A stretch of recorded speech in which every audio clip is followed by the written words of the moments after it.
동안 수고한 우리 찬양대회 박수 한번 쳐주십니다.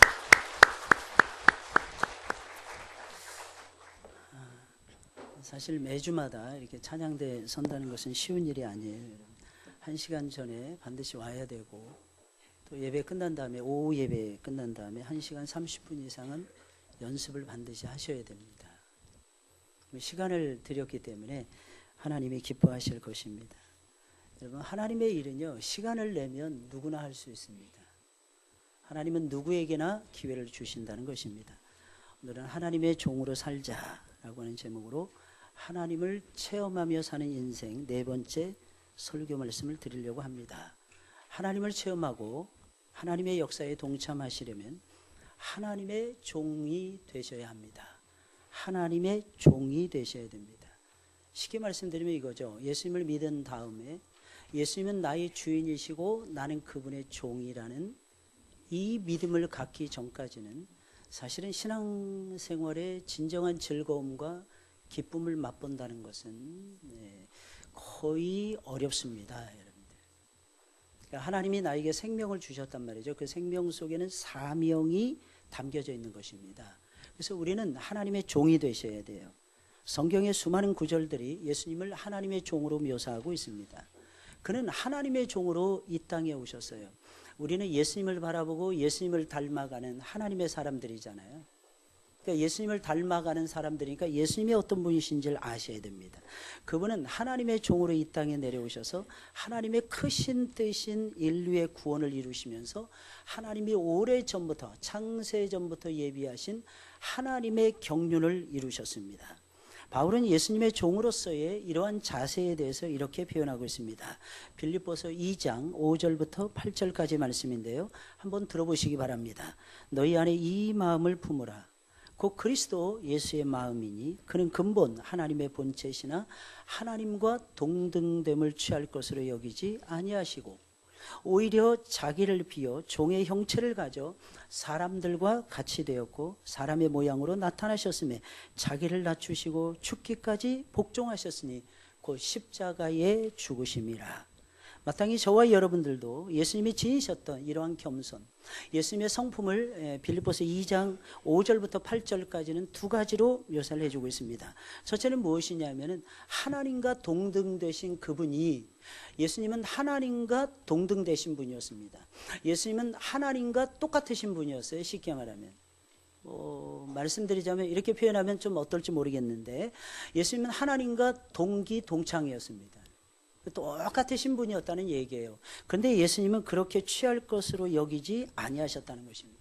오히려 자기 자신을 비우셨어요. 그리고 종의 형체를 가져서 사람들과 같이 되신 것입니다. 이것은 무엇을 의미하느냐면 예수님이 그만큼 겸손하셨음을 의미하는 것입니다. 예수님은 아주 많이 겸손하셨어요, 여러분들. 그렇다고 예수님께서 하나님의 아들로서의 틀을 잃어버리셨느냐? 절대로 그렇지 아니하셨죠. 예수님은 그 누구도 함부로 할 수 없는 근엄함이 있었고, 예수님은 그 누구도 가까이 할 수 없는, 정말 가까이 하기 힘든 위엄을 갖추시고 저와 여러분들에게 다가오셨습니다. 그러면서도 예수님은 겸손하셨다는 거죠. 그리고 순종하는 종의 자세를 저와 여러분들에게 보여주셨다는 것입니다. 그렇다면 우리는 어떻게 살아야 될까요? 우리도 예수님처럼 겸손하고 순종하는 하나님의 종들이 되어야 할 것입니다. 예수님은 제자들에게 섬김의 도에 대해서 가르쳐 주시면서 자신이 종으로서의 역할에 대해서 이렇게 표현하셨습니다. 마태복음 20장 27절 28절 말씀이에요. 너희 중에 누구든지 으뜸이 되고자 하는 자는 너희 종이 되어야 하리라. 인자가 온 것은 섬김을 받으려 함이 아니라 도리어 섬기려 하고 자기 목숨을 많은 사람의 대속물로 주려 함이니라 라고 말씀하셨어요.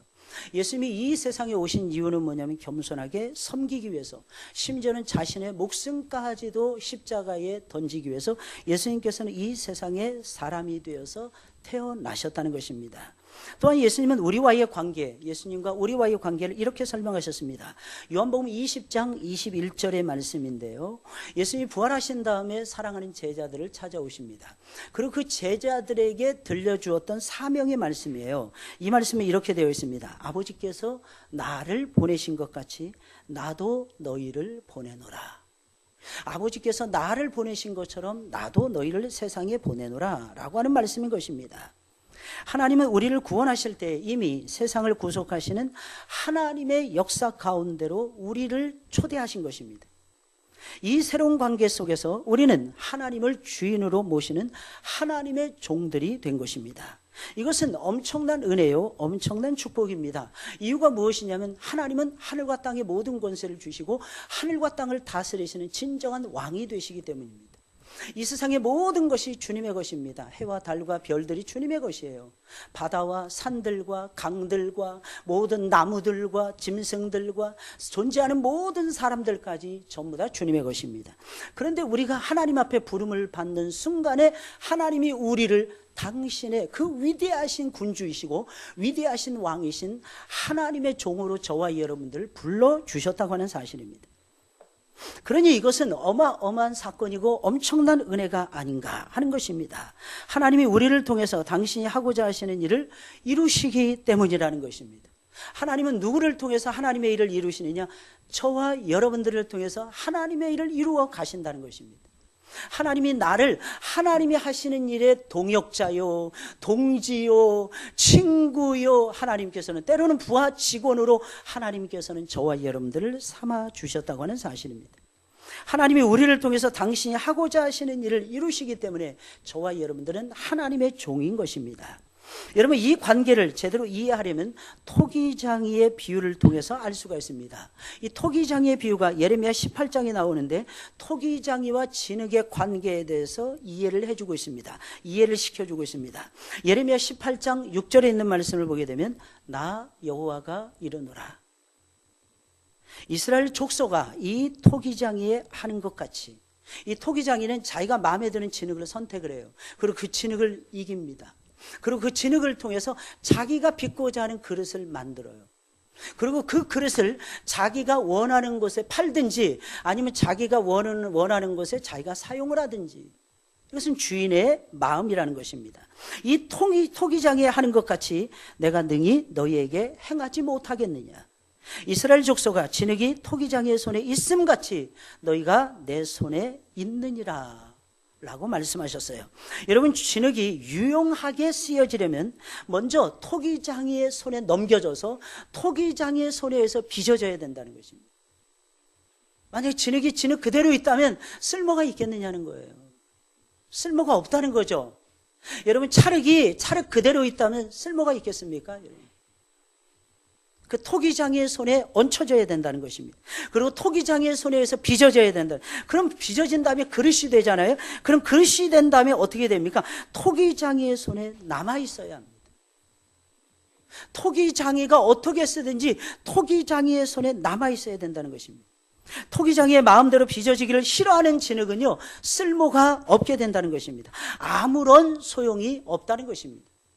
여러분, 진흙은 토기장이가 원하는 것을 만들도록 응해야 되는 것이고 토기장이의 손에 남아 있어야 하는 것입니다. 토기장이가 원하는 대로 그릇이 만들어졌다고 할지라도 그 그릇은 스스로는 어떠한 일도 할 수가 없는 것입니다. 행할 능력 자체가 그 그릇에게는 없다는 것입니다. 그래서 그릇은 토기장이의 손에 반드시 남아 있어야 하는 것입니다. 토기장이가 진흙을 빚어서 원하는 그 그릇을 만들었기에 토기장이가 원하는 대로 사용할 수 있도록 주인의 손에 남아 있어야 한다는 것입니다. 사람은 종이고, 여기서 우리가 깨달을 수 있는 것이 무엇입니까? 사람은 종이고 하나님은 주인이시라는 것입니다. 여러분, 예수님을 믿는 많은 사람들이 신앙이 성장할 무렵 되면 성장을 못해요. 그리고 자기가 원하는 대로 살아간다고 하는데도 불구하고 인생이 전혀 행복해지지 않습니다. 여러분, 이유가 무엇일까요? 도대체 하나님이 나의 생명의 주인 되심을 인정하지 못하기 때문이 아닐까요? 여러분, 하나님은 나의 주인이 되십니다. 여러분, 하나님은 우리의 주인이 되십니다. 하나님은 모든 사람의 주인이 되십니다. 주인이라는 거예요. 오늘은 말씀 속에서 네 번째 말씀인데, 하나님이 어떤 분이시냐? 하나님이 나의 주인이시라고 하는 사실입니다. 하나님은 우리 모두의 주인이시라고 하는 사실입니다. 이 사실을 인정하느냐 인정하지 못하느냐에 따라서 신앙생활이 즐겁기도 하고 여러분들이 섬기는 것이 즐겁기도 하고 어떤 때는 예배를 드리는데 나도 모르는 사이에 하나님의 임재를 깨닫기도 하고 하나님의 역사를 체험하기도 합니다. 여러분 교회는요 세상과 달라요.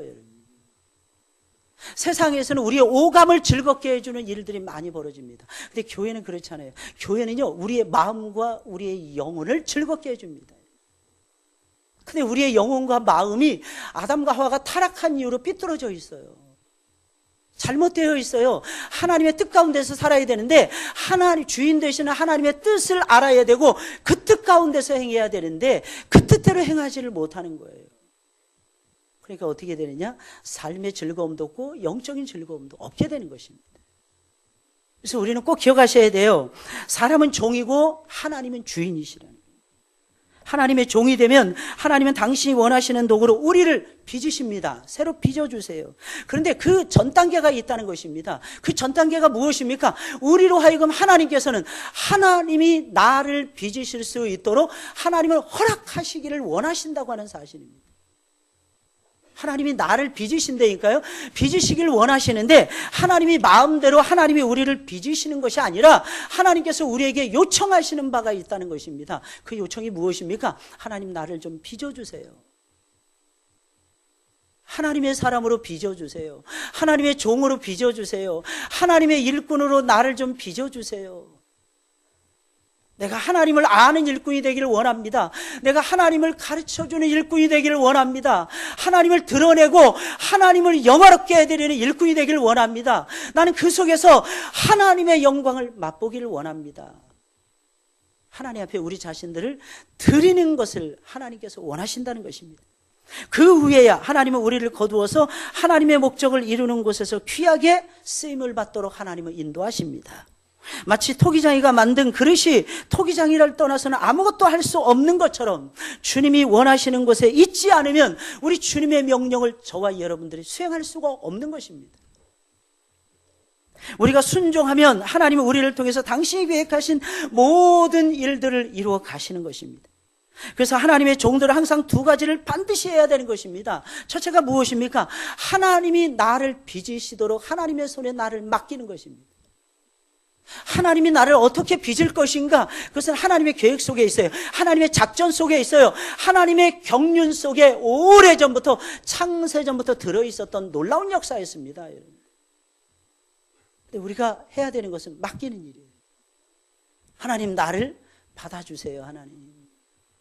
하나님 나를 좀 빚어주세요. 하나님이 원하시는 대로 좀 빚어주세요. 하나님.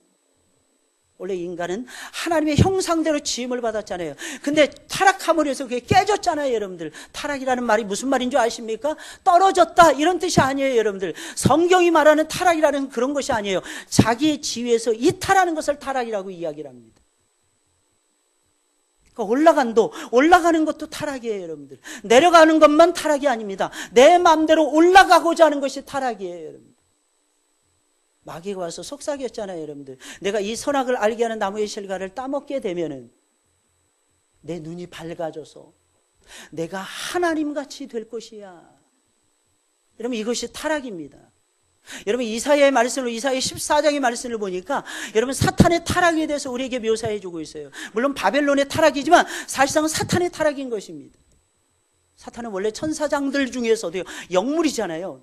인격적이잖아요. 여러분들 이 세상에 인격을 가지고 존재하는 하나님 나라에서 인격을 가지고 존재하는 딱 두 종류밖에 없어요. 천사와 사람들밖에 없습니다. 나머지 짐승들이나 식물들이나 원시 생물들이나 이런 것들은 인격이 하나도 없어요. 여러분들 해도 인격이 없어요. 달도 인격이 없어요. 온 세상의 만물도 인격이 없습니다. 근데 그 중에서 우리를 하나님의 형상대로 지어주셨어요. 여러분.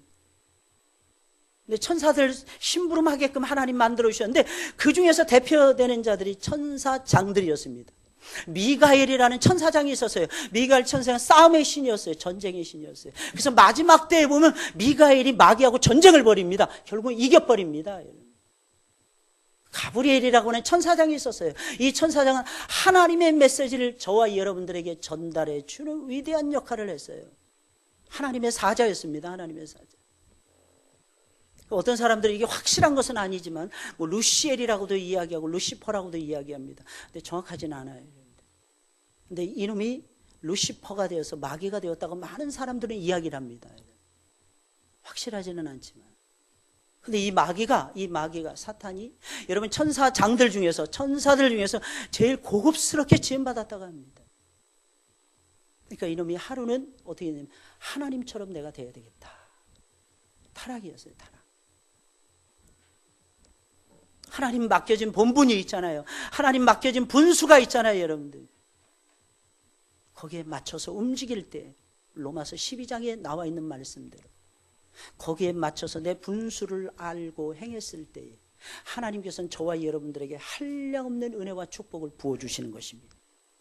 사랑하는 여러분들, 믿으시길 예수님의 이름으로 축원을 드립니다. 그러니까 하나님이 나를 빚으시도록 하나님의 손에다가 맡기는 것입니다. 여러분. 두 번째는 무엇입니까? 주님의 손에 남아있는 것입니다.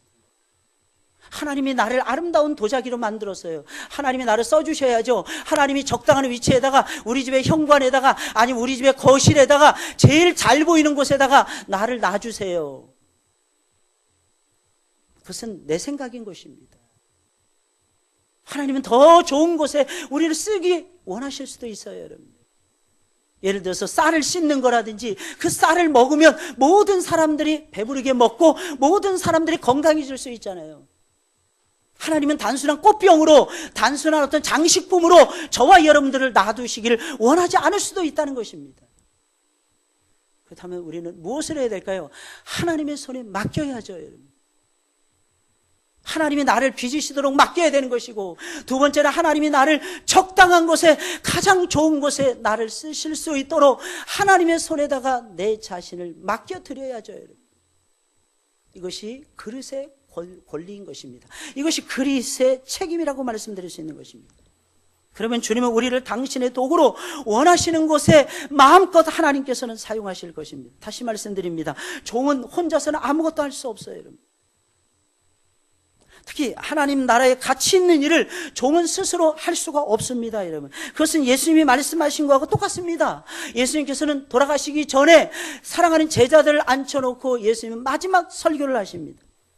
그 마지막 설교의 핵심 중에 하나가 무엇이냐면 너희가 나를 떠나지 말라는 것입니다. 너희가 내 안에 거하라는 것이었습니다.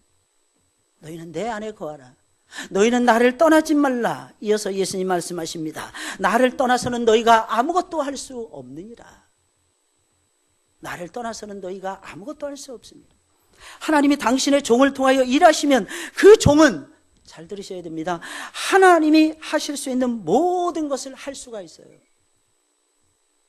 너무 신기하지 않습니까? 우리가 하나님의 종이 된다면 하나님이 하고자 하는 모든 일들을 저와 여러분들이 감당해낼 수가 있다는 것입니다.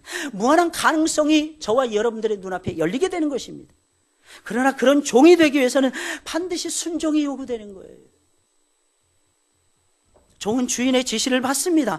그 지시에 순종합니다. 여러분, 그때 쓰임받는 거예요. 그리고 종은 누가 그 일을 성취하는 것을 바라보셔야 됩니다. 누가 성취해가는 것입니까? 우리를 하나님께서 도구로 사용하실 뿐이죠, 여러분. 결국은 그 일을 성취하시는 분은 하나님이신 거예요. 하나님이 여러분들을 통해서 이 일을 성취해 가시는 것입니다. 지금까지 인간적인 방법으로 하나님을 섬겨 오셨다면 이제는 여러분들의 생각을 바꾸셔야 합니다. 우리는 명령을 받는 사람들이에요. 하나님의 명령 없이 일해서는 안 되는 것입니다. 하나님의 명령을 받으셔야 됩니다. 그리고 나가서 일하셔야 됩니다. 그런데 기억하셔야 되는 것이 있어요. 우리는 혼자서 일해서는 안 된다는 거예요. 하나님과 먼저 관계를 맺으셔야 됩니다. 하나님이 일보다는 먼저 관계를 추구하십니다. 하나님께 반응하기를 원하십니다. 우리의 인생을 하나님의 뜻에 맞추어서 일하기를 원하신다는 것입니다. 하나님이 하고자 하시는 일이면 그것이 무엇이 되었든지 우리의 인생을 통해서 하나님이 하실 수 있도록 저와 여러분들이 순종하면서 저와 여러분들의 인생을 맡기셔야 된다는 것입니다. 엘리야는 진정한 종이었어요. 여러분, 구약에 나오는 수많은 종들이 나오는데 신약에도 나오고 구약에도 나오고 신약에서 다시 예수님이 재해석을 해주고 여러분, 사도 바울을 비롯한 하나님의 종들이 다시 이 사람을 평가했는데 이 사람이 누구냐? 엘리야라고 하는 선지자였어요. 엘리야는요, 성경책 단 한 줄도 기록하지 않았어요. 근데 이 엘리야는요, 대단한 사람이었어요, 여러분. 구약의 마지막 부분에 엘리야와 같은 종이 일어날 것이다 라고 말씀해 주고 있어요. 예언해 주고 있어요. 신약의 머리에서 처음에 복음서에서 나옵니다. 누가복음 1장에 보면은 더욱 적나라하게 이분의 오심에 대해서 이야기를 해줍니다. 엘리야가 다시 오실 것이다. 엘리야가 다시 올 것이다. 그가 누구냐? 세례 요한이었어요, 여러분. 신기하지 않습니까, 여러분? 사람으로 태어났는데 이런 평범한 사람이었어요. 디셉의 촌사람이었습니다. 지금도 디셉이라는 지명이 요단 서편에 있었는지 동편에 있었는지 아무도 모를 정도였어요. 근데 너무 신기한 것은 이 사람은 위대해졌다는 것입니다. 이 사람은 굉장히 특별해졌다는 것입니다. 신기하죠? 예수님 만나기 직전까지만 해도 너무 평범한 사람이었어요. 아무것도 할 줄 모르는 보잘것없는 촌사람이었어요. 근데 너무 신기한 역사가 벌어집니다. 이 사람을 하나님이 특별한 존재로 삼아주시는, 위대한 존재로 삼아주시는 거죠.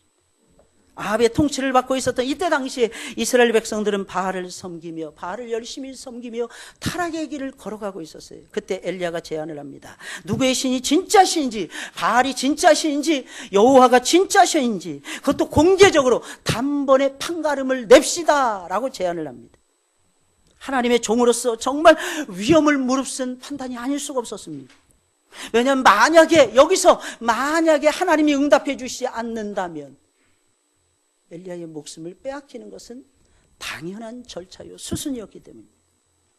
엘리야는 번제물을 준비해서 그들의 신에게 불을 내려 태우게 하라, 바알의 선지자들에게 제안을 합니다. 그런데 바알은 응답하지 못합니다. 이유가 무엇입니까? 바알은, 잘 들으셔야 됩니다, 바알은 죽은 우상신이었기 때문입니다.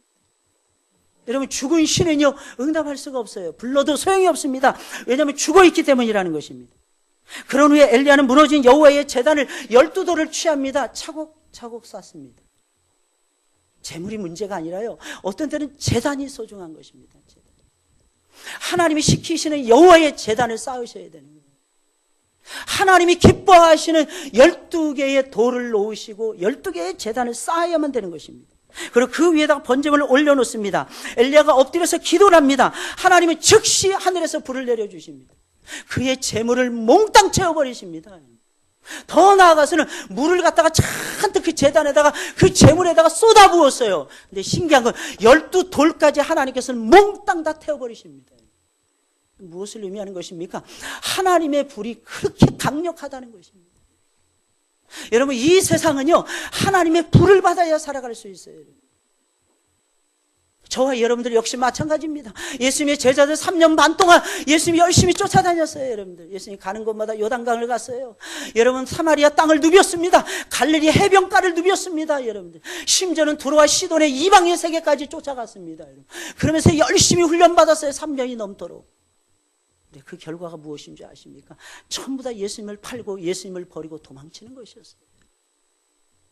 그것이 그들의 살아생전에 예수님 앞에서 마지막 보였던 처참한 모습이었잖아요. 근데 참 신기합니다. 그렇게 겁이 많았던 겁쟁이들이 예수님 부활하신 걸 봤어요. 승천하셨어요. 그리고도 무서워서 마가의 다락방에 모여서 500명 중에서 380명은 떨어져 나가고 120명만 딱 남는 거예요. 동그란 문을 철저하게 걷어잠굽니다. 왜? 자칫 잘못하면 끌려가서 예수님처럼 십자가에 매달려서 죽을 것이 뻔했기 때문입니다. 무서웠던 거예요. 무엇이 무서웠던 것입니까? 사람이 무서웠던 것입니다. 사람이 자신의 스승 하나님의 아들도 못 박아서 죽일 정도였다는 거예요. 근데 그것은 하나님의 허락 속에서 이루어진 위대한 구속사의 한 획을 긋는 위대한 사건이었어요. 제자들은 그것을 두려워했어요. 사람들을 두려워했어요. 자신들이 목숨을 잃는 것이 너무너무 두려웠어요. 오늘날에도 많은 사람들이 그렇게 예수님을 믿고 있지 않습니까? 아리마대 요셉, 니고데모라고 하는 최고의 관원, 예수님의 제자 중에 제자, 가장 부자였던 그들, 예수님이 십자가에 달릴 때는 모두가 제자임을 감추고 숨었습니다. 근데 그렇게 겁이 많던 사람들이 사도행전 2장, 사도행전 3장이 딱 넘어가면서부터 완전히 달라져요. 자기를 죽일 것이 뻔한 사람들 앞에서도 두려움 없이 예수는 그리스도라고 외칩니다. 심지어는 이렇게까지 증거를 합니다. 너희가 그 예수를 죽였느니라. 너희가 그 예수를 죽였느니라. 그 자리엔 제사장이 있었어요. 그 자리엔 사두개인들이 있었어요. 그 자리에는 바리새인이 있었어요. 그 자리에는 수많은 고관대작들이 다 와 있었습니다. 그들은 두려워하지 않았어요. 그들은 갈릴리의 촌사람들이었어요. 어부들이었습니다. 아무도 인정해 주지 않는 당대에서 최고로 가난한 사람들이었고 최고로 비천한 사람들이었습니다. 그들은 두려워하지 않아요. 어디서 그런 용기가 나왔던 것일까요? 하나님의 영을 받았기 때문에, 하나님의 영을 통해서 하늘에서 떨어지는 불을 받았기 때문인 것입니다. 그래서 저와 여러분들은 성령을 통해서 성경을 읽으셔야 되고, 성령을 통해서 직분을 감당해내셔야 되고, 성령을 통해서 봉사하셔야 되고, 성령으로 예배하셔야 되는 것입니다. 그러면 하나님께서 저와 여러분들을 기뻐하십니다. 엘리야는 하늘에서 불이 떨어지는 걸 경험을 했어요. 아합이 두렵지가 않았던 거예요. 어떻게 아합을 두려워합니까? 아합보다 훨씬 더 높으신 12영이 더 되는 천사들을 동원하면서 하늘과 땅을 다스리시는 하나님이 왕처럼 보이는데 불이 떨어지는 거예요. 불이. 하나님이 불을 내려주시는 역사를 보여주시지 않았다면 엘리야는 처참하게 실패했을 것이고, 자기의 목을 기론 시내가에서 850명을 자기가 직접 쳐서 죽이거든요. 처단해버리거든요. 거짓 선자들, 이스라엘 백성들의 모든 신앙을 망가뜨리고 무너뜨렸던 거짓 선자들을 엘리야가 직접 기론 시내로 끌고 가서 전부 다 쳐서 죽입니다. 근데 이 장면이 거꾸로 될 수가 있었어요. 거꾸로. 이 모든 과정에서 엘리야는 철저하게 하나님과 동행합니다. 그가 했던 것은 딱 한 가지입니다. 하나님이 시키시는 대로 했다는 것입니다. 열왕기상 18장 36절에 있는 말씀이에요. 아브라함과 이삭과 이스라엘의 하나님이 여호와여, 그가 엎드려서 기도하는 거예요. 주께서 이스라엘 중에서 하나님이 되심과 내가 주의 종이 됨과 내가 주의 말씀대로 이 모든 일을 행하는 것을 오늘날 저희로 알게 하옵소서. 이게 엘리야가 드렸던 기도예요. 엘리야는 하나님이 가라는 곳으로 갔습니다. 그리 시내가에 가니까 그리 시내가에 갔어요. 여러분들, 거기에 뭐가 먹을 것이 있습니까? 여러분들, 세상은 온통 가뭄에 빠져가지고 여러분 왕궁의 곡간까지도 빌 정도였는데, 여러분들, 근데 갔더니 까마귀가 와서 먹여주는 거예요. 과부에게 가라, 그것도 이방 땅의 과부에게로 가라. 엘리야는 순종합니다. 엘리야야, 이제는 가서 아합에게 맞서라. 내가 그에게 가면 그가 나를 죽일 텐데. 아니라 너는 가야 되는 일이야. 내 명이 떨어지기 전까지는 3년 반 동안 비가 안 올 것이니라. 비가 안 올 것이라고 너는 외치라는 것입니다. 신기하지 않습니까? 이 엘리야라고 하는 사람은 참 신기한 사람이었어요. 촌사람이었어요. 능력 없었어요. 실력 없었어요. 아무것도 할 줄 아는 것이 없었어요. 근데 딱 한 가지 잘하는 것이었어요. 하나님을 주인으로 삼고 하나님을 나의 왕으로 삼고 하나님이 가라는 곳으로 가는 거예요. 하나님이 가라는 때에 가는 것이었습니다. 하나님이 하라고 하는 일만 하는 것이었습니다. 여러분, 이것이 엘리야의 성품이었고 엘리야의 신앙이었어요. 놀라운 사실은 하나님은 이런 엘리야 선지자를 통해서 하나님의 뜻을 이루셨다는 겁니다. 그럼 하나님의 뜻이 이 시대에는 무엇이었습니까? 사람들로 하여금 하나님을 알게 하는 것이었어요. 열왕기상 18장 37절에 있는 말씀을 보니까 엘리야는 이렇게 기도합니다. 여호와여, 내게 응답하옵소서, 내게 응답하옵소서. 이 백성으로 주 여호와는 하나님이신 것과 주는 저희의 마음으로 돌이키게 하시는 것을 알게 하옵소서. 이것은 하나님이 이 엄청난 일을 행하셨음을 시인하는 것입니다. 엘리야는 사람들이 하나님을 한 분이신 참 하나님을 인정하기를 간절히 원했다는 것입니다. 그리고 사람들은 놀라운 사실은 그대로 반응을 했다는 거예요. 그대로. 여러분, 엘리야가 하늘에서 불을 내렸나요, 여러분들? 아니면 하나님이 불을 내려주셨나요? 당연히 하나님이 불을 내려주신 겁니다. 그럼 엘리야는 뭘 하고 있었나요? 엘리야는 그저 철저하게 순종만 하고 있었을 뿐이라는 것입니다. 엘리야는 철저하게 순종만 했어요. 여러분, 지난 365일을 돌아보시길 바랍니다. 여러분, 무엇을 하시면서 365일을 지나오셨습니까? 정말 예수님을 여러분들의 왕으로 삼으셨습니까? 예수님이 여러분들의 주인이 맞습니까? 아니면 내 고집대로 내 뜻대로 했습니까? 아직 내 마음에 하나님이 큰 감동을 안 주셨어요. 아직 하나님께서 나에게 열리고 풀리는 기적을 통해서 환경을 열어주시는 은혜를 나에게 안 주셨어요. 그러니 하나님 제가 순종할 수 없었어요. 그러면서 지금까지 오셨습니까? 신기한 거는요, 요단강이 갈라질 때 그 사건이 우리에게 보여주는 아주 신묘막측한 역사가 있습니다. 요단강이 그때 볼이 추수할 때인가요? 이렇게 되니까 범람하는 거예요. 물이 막 요단강이. 근데 대제사장들이 법궤를 메고 물속으로 들어갑니다. 물속으로 들어가는데 물이 안 갈라졌어요. 한참을 지나가니까 물이 촉하니 갈라지는 것이었어요. 원래 홍해 바다를 가르실 때는 하나님이 그렇게 안 하셨어요. 모세에게 지팡이를 내밀어라. 너 지팡이만 가만히 있어서 내가 하는 것을 구경하라 그랬어요. 여러분, 신앙의 초창기에는요, 하나님이 하시는 것을 쳐다보시기만 하면 됩니다.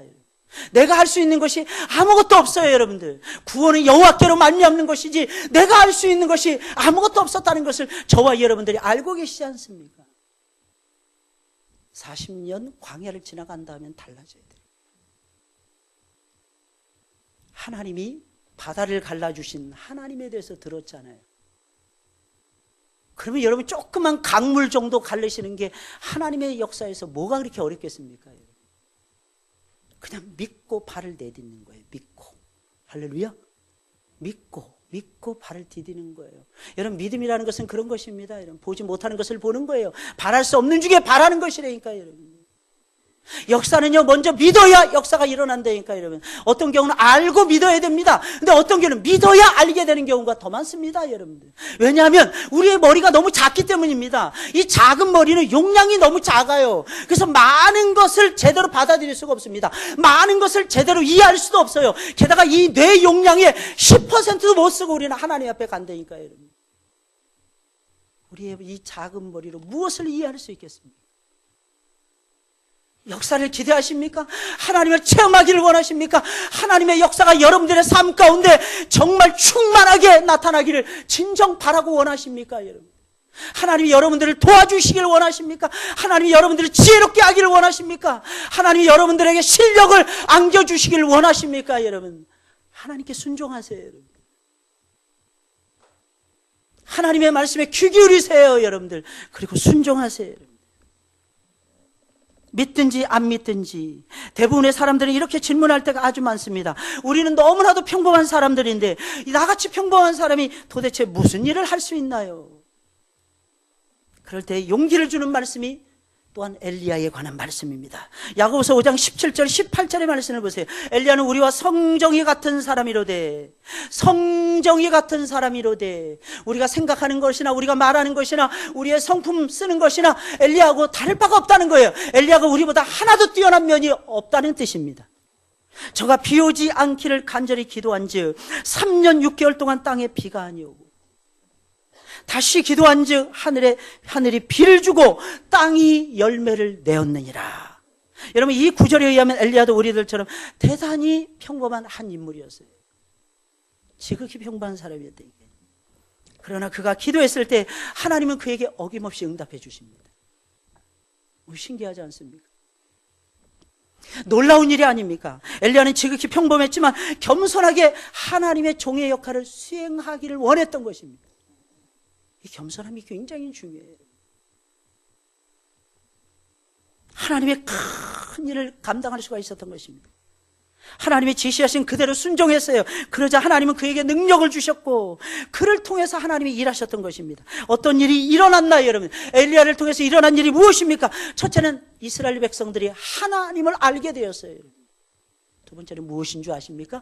하나님을 알게 되었다는 의미가 무슨 뜻인 줄 아십니까? 하나님께로 돌아가서 하나님을 섬기기 시작했음을 의미하는 것입니다. 그러면 엘리야가 한 일이 무엇입니까? 하나님을 가르쳐주고 하나님의 역사를 보여주고, 두 번째는 수많은 하나님의 백성들로 하여금 다시 회개하고 하나님을 찾을 수 있도록 하나님께로 돌아와서 하나님을 섬길 수 있도록 역사를 했다는 것입니다. 이게 엘리야 선지자가 했던 유명한 일이었어요. 여러분, 성경에 나오는 수많은 인물들은 모두가 평범한 사람들이었어요. 하나님과의 관계가, 하나님이 그들에게 역사하심이 그들로 하여금 특별한 존재가 되도록 만들어 주었던 것입니다. 너무 평범한 사람들이었는데, 그 점에서는 베드로와 요한 역시 마찬가지였어요. 평범한 어부들이었잖아요, 여러분들. 근데 사도행전 2장의 말씀을 보니까 놀라운 역사까지 벌입니다, 여러분. 안진뱅이까지 일으켜 세워요. 사도행전 3장이네. 사도행전 3장에 보니까 안진뱅이, 미문 앞에서 구걸하는 안진뱅이. 은과 금은 내게 없거니와 나사렛 예수의 이름으로 명하느니 일어나 걸으라. 일어나 걸으라. 어마어마한 일을 감당해냅니다. 그들은 분명히 평범한 사람들이었어요. 근데 놀라운 역사를 이루었습니다. 어떻게 이런 놀라운 역사를 이루었을까요?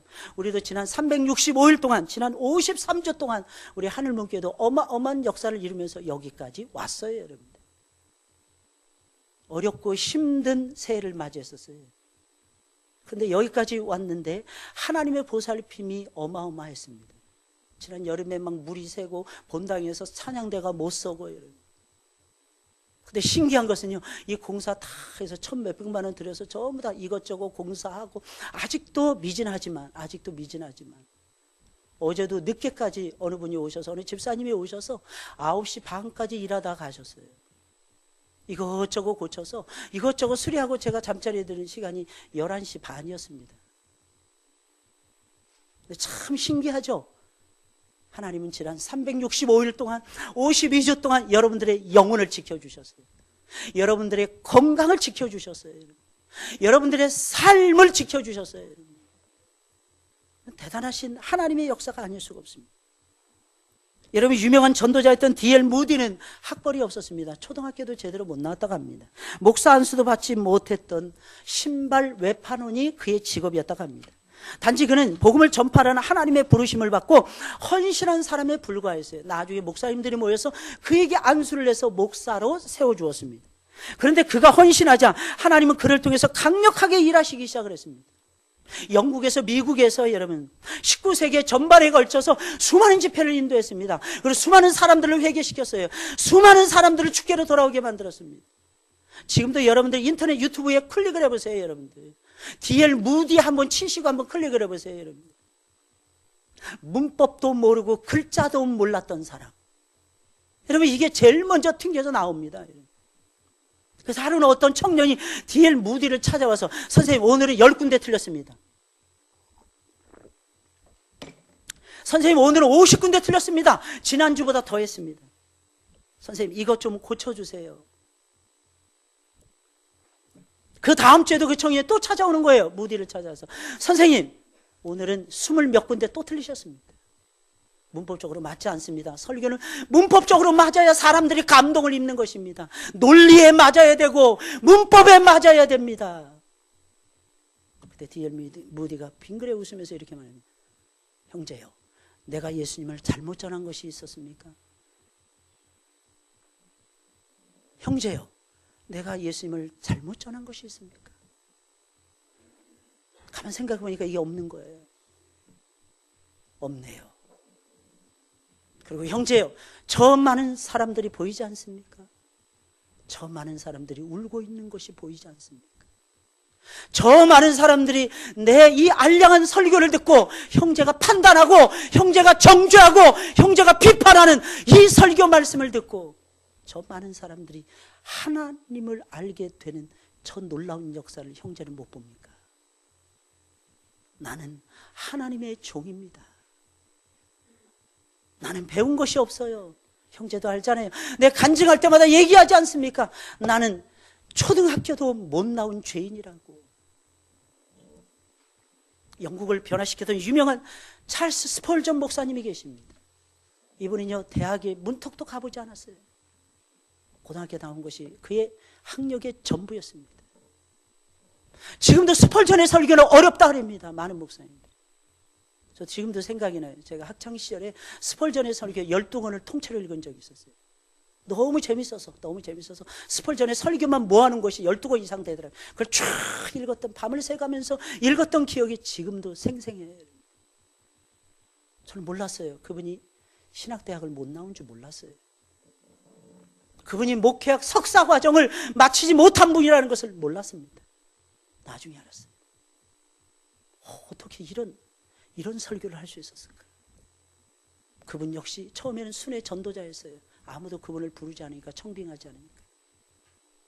나중에는 그분의 실력을 인정해서 목사님들이 그분을 불러서 안수를 내주면서 하나님의 종으로 세워주셨다는 거 아니겠습니까? 능력은 하나님이 주십니다. 하나님께서 하나님 나라의 중요한 일을 성취시키기 위해서 특별하신 방법으로 특별한 능력을 주신다니까요, 여러분. 우리는 이런 내용을 통해서 이렇게 생각합니다. 글쎄요, 저는 무디가 아니라서요. 목사님, 저는 스펄전이 아니라서요. 그러나 우리가 무디일 필요 없고 스펄전일 필요는 없지 않습니까, 여러분? 나는 나인 거예요. 하나님은 내 모습 그대로 쓰기를 원하시는 거예요. 하나님이 여러분들의 모습을 그대로 쓰기를 원하십니다. 올해도 여러분들의 모습을 그대로 쓰셨어요. 내년에도 하나님은 여러분들의 모습을 그대로 쓰실 것입니다. 여러분들이 약하면 약한 대로 하나님이 사용하실 것입니다. 여러분들이 강하면 강한 대로 하나님이 사용하실 것입니다. 머리가 똑똑하고 잘났으면 똑똑하고 잘난 대로 쓰실 것입니다. 여러분들의 머리가 명석하지 못하다면 여러분들의 머리는 명석하지 못한 상태에서 하나님이 사용하실 것입니다. 그걸 쓰시는 분은 하나님이시니까요, 여러분. 하나님은 우리를 원하십니다. 하나님은 우리를 쓰기를 원하신다니까요, 여러분. 어떤 중요한 일도 나를 통해서는 일어날 수 없다라고 우리가 얘기할 때 그것은 나 자신에 대해서 이야기를 한 것이 아닙니다. 그것은 하나님에 대한 나의 믿음에 대해서 이야기를 하는 것입니다. 그것은 무엇입니까? 하나님이 능력이 없다고 하는 것입니다. 하나님은 나를 통해서 일할 수 없다는 것입니다. 하나님은 나를 통해서 중요한 일을 절대로 하실 수 없다고 말하는 것하고 똑같은 것입니다. 무엇을 말하는 것입니까? 나를 부정하는 것이 아니라니까요. 나를 통해서 일하고자 하시는 하나님을 부정하고 있는 것입니다. 하나님이 우수하다가 평가하는 기준과 사람이 우수하다가 평가하시는 기준은 완전히 달라요, 여러분들. 세례요한이 공중 앞에 사역한 기간은 고작 해야 6개월이었습니다. 그런데 예수님은 여자가 낳은 자 중에 이렇게 큰 자를 내가 본 적이 없다. 예수님 그렇게 말씀하셨잖아요. 무슨 뜻이겠습니까? 최고의 남자라는 거예요. 최고의 상남자라다는 거예요. 근데 여러분, 사람들 다 싫어했어요, 여러분들. 높은 사람들도 싫어했어요. 낮은 사람들도 싫어했어요. 가난한 사람들도 싫어했어요. 부자들도 싫어했습니다. 근데 여자가 낳은 자 중에 이 사람이 최고였다니까요. 우리의 삶을 세상의 기준으로 판단하지 마셔야 됩니다. 그러면 개인이나 교회가 세상적으로 괜찮아 보일 수도 있을 것입니다. 그러나 과연 하나님이 보셨을 때도 괜찮으실까요? 어느 시골에서 목회하시는 목사님이 계십니다. 시골 한 구석에서 신실하게 섬기는 어느 목사님이 계십니다, 여러분. 그 목사님은 하나님을 기쁘시게 해드릴 수 있을까요, 여러분들? 제가 아는 어느 장로님은 은퇴하신 이후에 전도사 고시를 보셨다고 합니다. 전도사 고시를 봤대요. 왜 보셨는지 아십니까? 시골에 널브러져 있는 교회 속에 젊은 사역자들이 안 가니까. 그저 큰 교회만 다들 좋아하니까. 장로님으로서 평생 이렇게 수발들다가 보니 깨달은 거예요.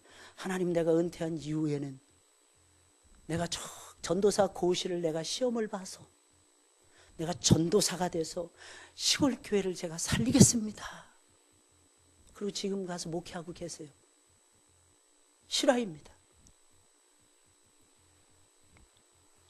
그럼 그런 분들은 하나님을 기쁘시게 해드릴 수 있을까요? 만약에 기준은 이것입니다. 하나님이 그들을 그 시골에 보내셨다면, 그래서 거기에 순종해서 일하고 있다면 그들은 하나님을 기쁘시게 해드리고도 충분히 남습니다. 하나님은 평범한 사람을 쓰시는 것을 좋아하십니다. 고린도전서 1장의 말씀을 보니까 하나님은 세상에서 잘 들으세요. 약하고 멸시받는 자들을 일부러 부르신대요. 그게 전도의 십자가의 도인데 전도의 미련한 도라고 천명하고 계십니다. 이유가 무엇일까요? 거기서 하나님이 최고의 영광을 받으실 수가 있기 때문입니다. 최고의 영광. 약한 자니까. D.L. 무디처럼 약한 자니까, 여러분들.